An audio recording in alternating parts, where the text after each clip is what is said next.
Alrighty, so what am I up to? I'm upgrading my CNC machine in terms of the electronics to the MASSO controller using heavier duty drives. I need to do that because up here in the tropics my old electronic system would suffer in the heat and just basically shut down, or it causes the CNC to miss steps. And when you're putting in expensive wood and you've got to have a job out, you've got to be able to depend upon your CNC machines to be able to produce the goods, and I just couldn't do that with the GRBL All-in-One. It might be fine in the cooler weather, and it's actually perfect in the cooler weather, but in the shed here it gets up to 47 degrees Celsius, and I have to just physically have to make that change. So that's what we're doing.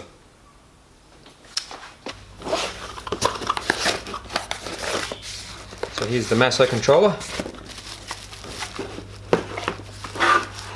A control wheel, this guy here, that's going to be fun.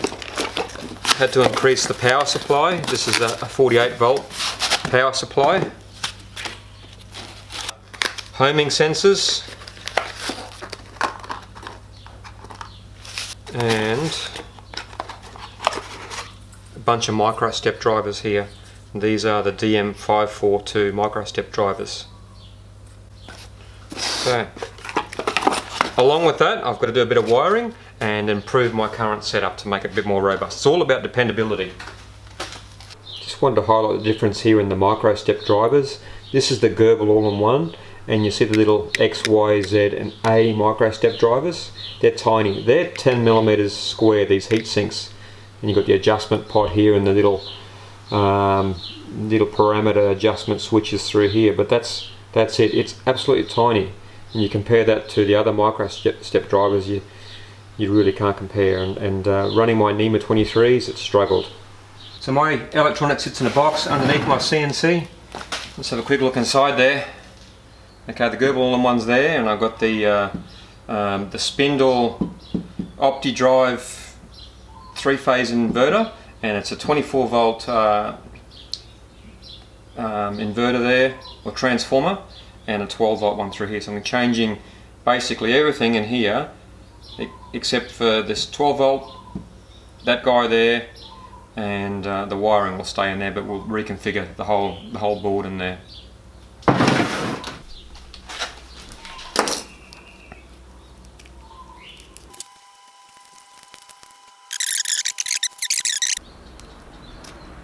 So what MASSO recommended was to remove this plug and just pull it back to solid wire through here, so you've got a solid connection through here, and what that does is remove the potential for error. You don't get a loose joint which would stuff your job if you didn't get the signal.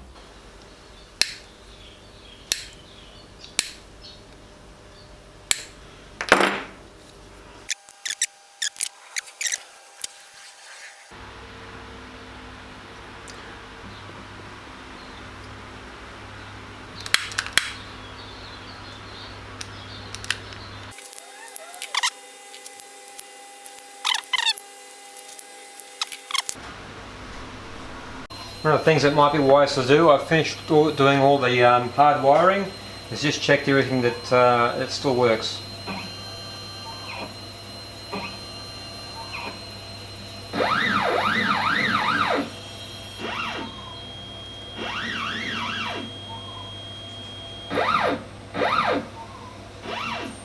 Everything still seems to work, so that's good test. I'm working in this box quite a bit, so I need to be as comfortable as I possibly can, and so that's that'll be okay. Let's pull out this GRBL All-in-One and probably make some space in the box by moving some of the other components around.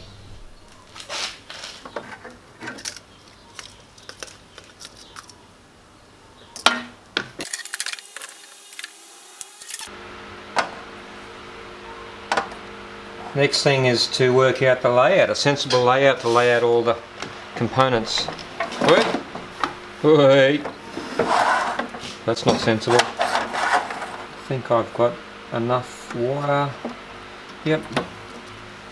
One of the things we thought might be fairly wise to do is to put some bootlace crimping terminals on the ends of these wires. Now, a thing I noticed, I've tightened these up, but when I actually pulled these off and I just checked the tightness, these were just so loose. So that's, if you're troubleshooting, just check all your terminal points are nice and tight, firmly tight. Otherwise you might run into some problems. So let's put some of these bootlace terminals on. Get a nice professional look. So they're just like these little guys, and they just slide over.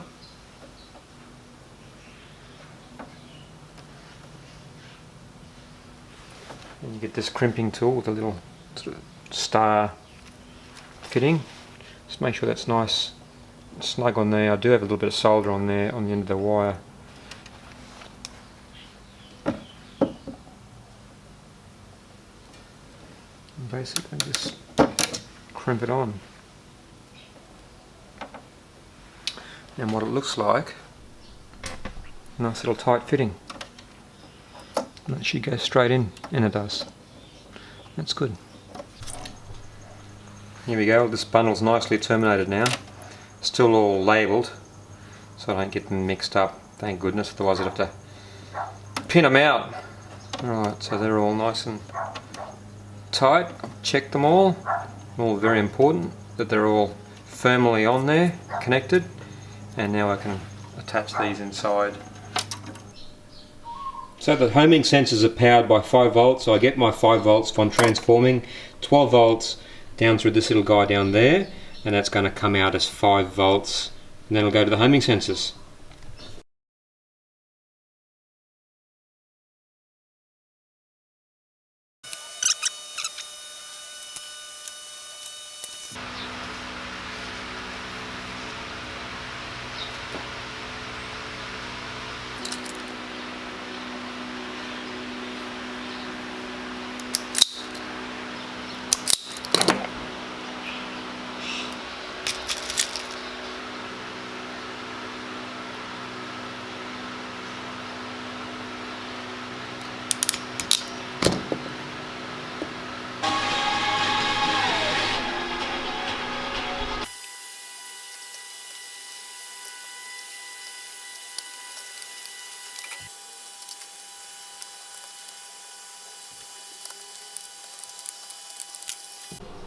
So here it is, guys, here's the MASSO. You don't need a computer for this, in terms of you don't need a computer to run your machine.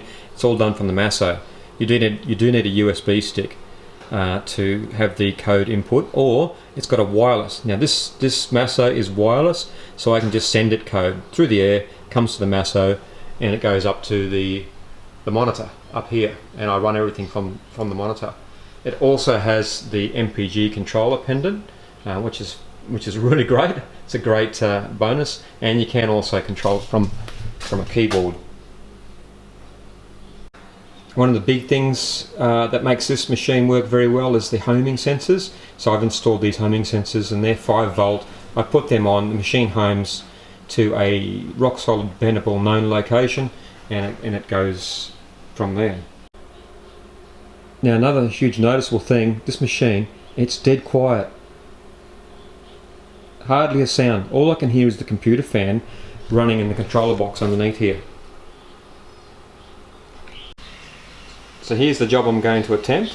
I wouldn't have tried this with the GRBL All-in-One, with my setup anyway. Let's see how it goes with the MASSO. So here on my screen I've wirelessly loaded up the file for the roughing cut. So I'm just going to zero everything and move into the cut. Just going to rehome it.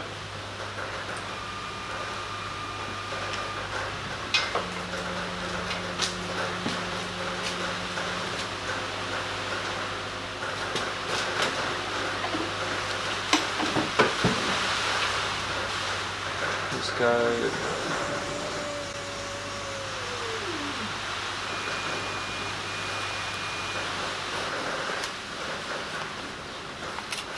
So we just go and zero everything out now. Click 0, Z, 0, Y, 0, X, and that's my job center.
Full disclosure, I think I've stuffed it. I've got to try and work out why. It's cutting way too deep all of a sudden, and it's a bit lumpy.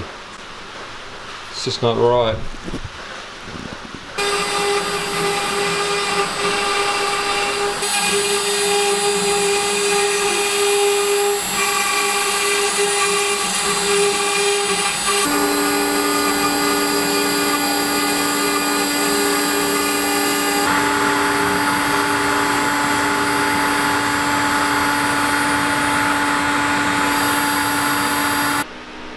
Well, there you go. I've got to improve the step over to get a better resolution, but the problem with this schmozzle, I had the acceleration on the Z-axis set far too high, 250 millimeters a second I think it was, and now I adjust it to 100 millimeters a second, and that has improved it. And so I'm just going to do another piece now and see if I can improve that step over, the smoothness. But all in all, that's a success. So, come to the end of the video now. I just wanted to highlight that I did run another cut through, and on a high resolution it turned out really good. In the end, I'm very happy with the results of the machine. I'm very grateful that I did the upgrade. I'm not bagging out the GRBL All-in-One. I'm just saying that it wasn't suitable for my application and my system. It's perfectly usable for many other systems, just not mine. The MASSO system is a huge step up in terms of capability and what I need, and a real big thing, because we're DIYers. The people that watch this video they're DIYers. Okay, so what we really need is backup support, dependability and backup support, because it's not a plug and play machine. You just don't buy this off the shelf and plug it in and turn it on and away you go. You've actually got to assemble it, wire it and get it going. And with that, it's critical that you have good support, and I could not complain. In actual fact, I've got nothing but praise for the support from MASSO, Jatinder at MASSO, and also Ben at 3D Tech XYZ for the CNC and assembling the machine and setting it up. It's brilliant. So thanks everybody for watching this video. I really hope that you got something out of it, and I'm really looking forward to using the machine and doing some interesting projects with it. Thank you. See you next time.